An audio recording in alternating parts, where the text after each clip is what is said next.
The studio lights of The View glowed brightly that morning. The audience clapped as legendary actress and activist Jane Fonda walked onto the stage with confidence and grace. Dressed in a bold red suit, she radiated the calm authority of someone who had spent decades in the public eye.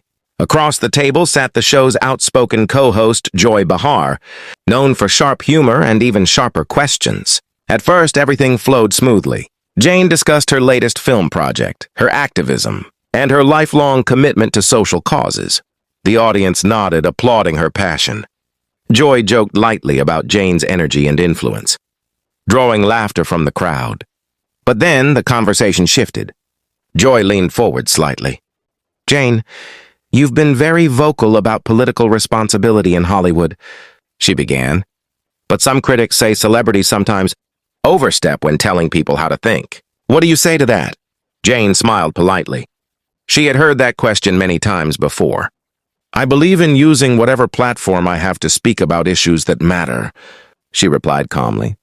Joy nodded, but didn't move on. "But do you think," Joy continued, "that sometimes it comes across as lecturing, especially when people are struggling with everyday problems?"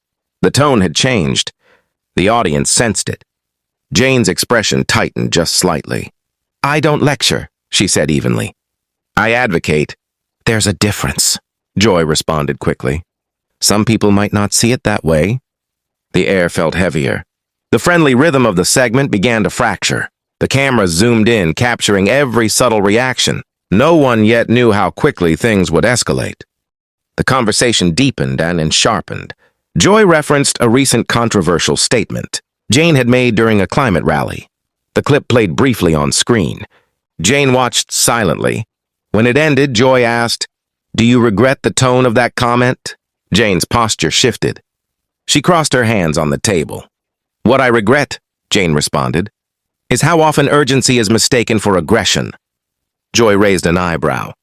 "But don't you think telling lawmakers they should face consequences sounds extreme?" A ripple moved through the audience. Jane's voice grew firmer.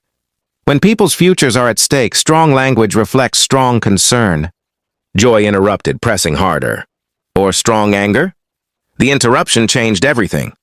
Jane's eyes flashed, not with rage, but with visible frustration. "I think we need to be careful about framing passionate advocacy as something negative," she said, her tone no longer soft.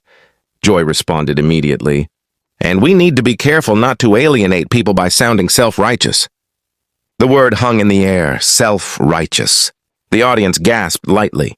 For a split second, there was complete silence. Even the co-hosts looked uneasy. Jane leaned back slowly. "If standing up for what I believe in is self-righteous, then I'll accept that label," she said. Joy opened her mouth to respond, but Jane continued. "What I won't accept," she added firmly, "is being told to quiet down because my voice makes someone uncomfortable." Applause broke out from part of the audience. Others remained silent. Producers were signaling off camera. The segment was running hotter than expected. Joy attempted to regain control. "No one is telling you to quiet down, Jane. We're discussing tone." Jane shook her head slightly. "Tone is often the excuse used when the message hits too close to home." That was the breaking point. Jane removed her microphone slowly. Not dramatically, but decisively. "If this conversation is about policing passion rather than addressing issues, I think we're done here," she said. The audience erupted, some clapping, some stunned. And then she stood up. The cameras cut to a wide shot. Jane Fonda walked off the set, live. The broadcast quickly shifted to commercial. Behind the scenes, the studio buzzed with tension. Producers hurried between dressing rooms.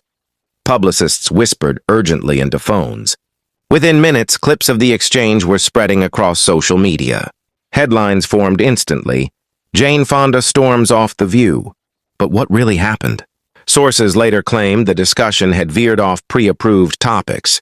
Jane's team reportedly expected a conversation, focused on her film work, not a deep dive into controversial rhetoric.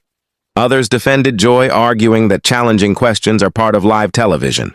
When the show returned from break, Joy addressed the audience calmly. "Passionate conversations happen here," she said. "That's what we do." Later that day, Jane released a brief statement saying she respects open dialogue, but believes discussions should focus on substance, not tone policing. Joy, on the following episode, clarified that there was no personal animosity, only strong opinions. Still, the moment lingered. Was it a clash of personalities? A generational difference in communication styles? Or simply the unpredictability of live television? What viewers witnessed wasn't shouting or chaos. It was something quieter. Two strong voices refusing to soften their convictions. And sometimes that's more explosive than any raised voice. One thing was certain. When icons speak, and when hosts challenge them, sparks can fly. And on live TV, there's no rewind button.